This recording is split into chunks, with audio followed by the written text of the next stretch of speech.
Assalamualaikum warahmatullahi wabarakatuh. Jumpa kembali dengan kami, yaitu dengan video ini kami akan membawakan suatu informasi ya mengenai makanan yang dikonsumsi oleh manusia. Tapi aneh loh guys, apa saja sih makanan dan minuman? Ternyata ditemui para ahli bahwa makanan dan minuman yang dikonsumsi berasal dari kotoran hewan dan manusia. Wow, apa aja sih? Yuk mari kita saksikan video ini.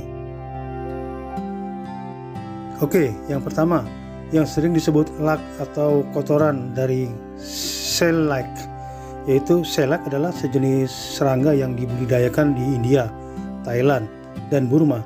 Kotoran shellac ini biasa disebut juga dengan lak, atau lak biasanya ditemukan di setiap ranting pohon, kemudian diolah menjadi campuran makanan yang manis. Nah, yang kedua guys, yaitu teh hijau berupa minuman ya. Teh hijau dari kotoran panda.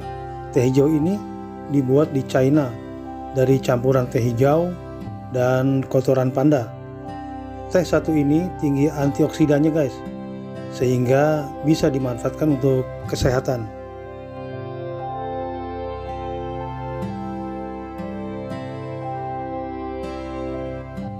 Kemudian yang ketiga guys, yaitu berupa kopi yang dinamakan kopi Black Ivory yang dibuat dari kotoran gajah. Gak hanya di Indonesia loh, di Thailand pun ada kopi yang terbuat dari kotoran hewan. Lebih tepatnya dibuat dari kotoran gajah. Di Thailand yang nantinya akan menjadi serbuk kopi dan siap diseduh.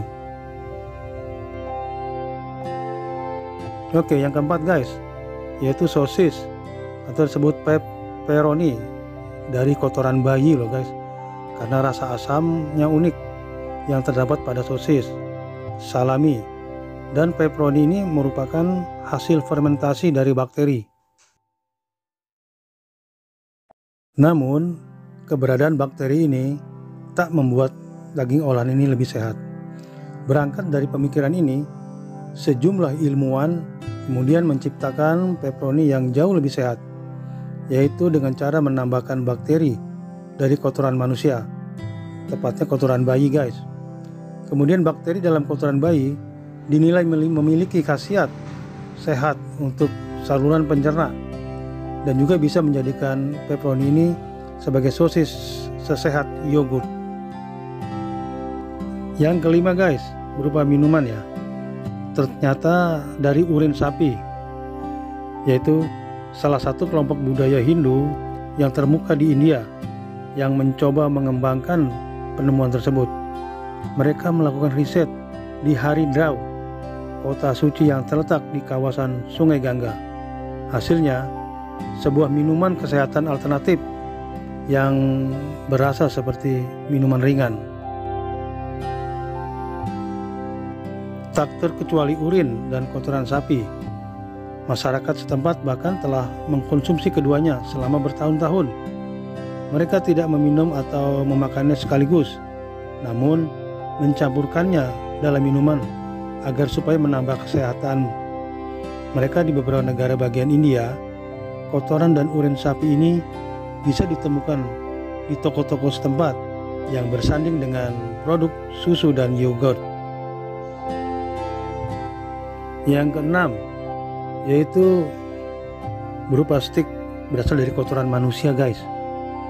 Pada tahun 2011, para peneliti ahli di Jepang mencoba membuat daging stik dari kotoran manusia. Yang dilansir Digital Trends, sumber protein hewani buatan ini sengaja dibuat untuk menghadapi krisis bahan pangan global saat itu. Para ilmuwan mengisolasi protein, karbohidrat, dan lemak dari bakteri dalam limbah kotoran manusia ini. Setelah diekstrak, kemudian ketiga unsur penting dalam bahan pangan itu disatukan kembali.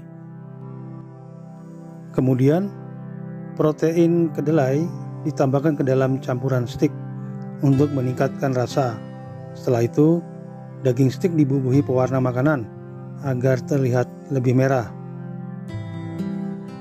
Yang ketujuh adalah madu. Madu berupa makanan yang dihasilkan oleh lebah. Ada banyak manfaat yang diperoleh jika kita mengkonsumsi madu. Baik itu anak-anak sampai orang dewasa, semuanya diperbolehkan untuk mengkonsumsi madu. Nah, yang banyak orang tidak tahu adalah bagaimana caranya madu bisa terbentuk. Lebah itu memiliki dua perut.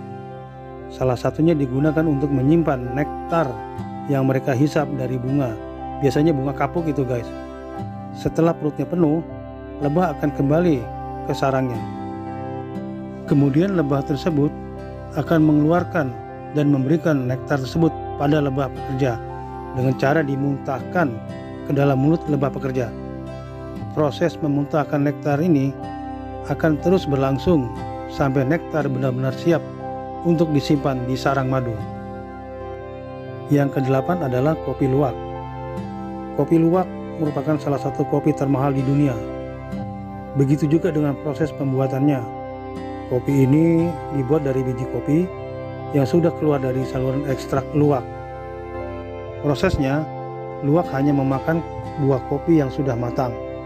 Selain itu, biji kopi yang tak tercerna sempurna diyakini sudah mengalami proses fermentasi oleh enzim pencernaan di dalam usus luwak dan menjadi lebih enak lagi jika diolah menjadi kopi.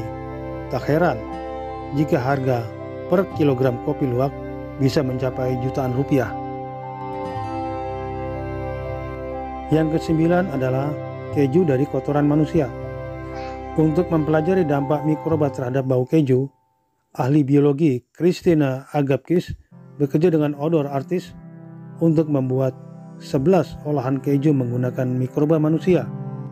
Mikroba dikumpulkan dari kotoran-kotoran yang terdapat di sela-sela jari kaki, di dalam mulut, hingga di dalam pusar. Mereka mengklaim bahwa uji coba ini dilakukan untuk membuat keju yang memiliki daya tahan lebih lama dan bebas dari kuman-kuman penyakit. Kedengarannya justru seperti sebuah antitesis dari makanan antiseptik yang selama ini selalu dipromosikan oleh orang-orang barat.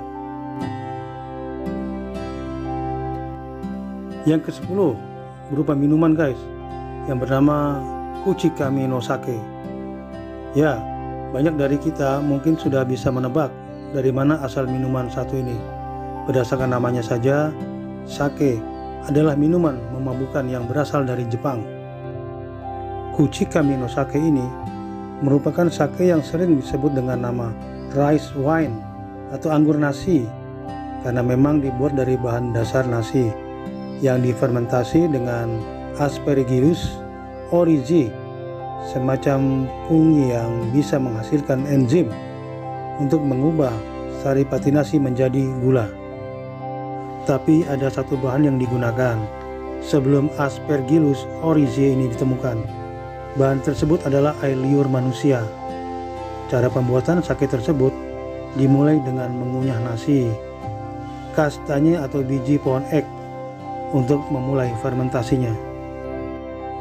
Nama lain dari Kuchikamu no Sake adalah Moth's Sweet Sake atau sake yang dibuat dengan menggunakan mulut. Sampai sekarang masih ada orang yang menggunakan cara ini untuk membuat sake. Itulah beberapa makanan ekstrim yang dibuat dari fesis manusia serta binatang. Tujuannya tak lain adalah supaya kita selalu menyadari bahwa setiap makhluk hidup dapat berguna dan saling menguntungkan. Tentunya yang bersifat positif dalam hidup dan dapat berdampingan.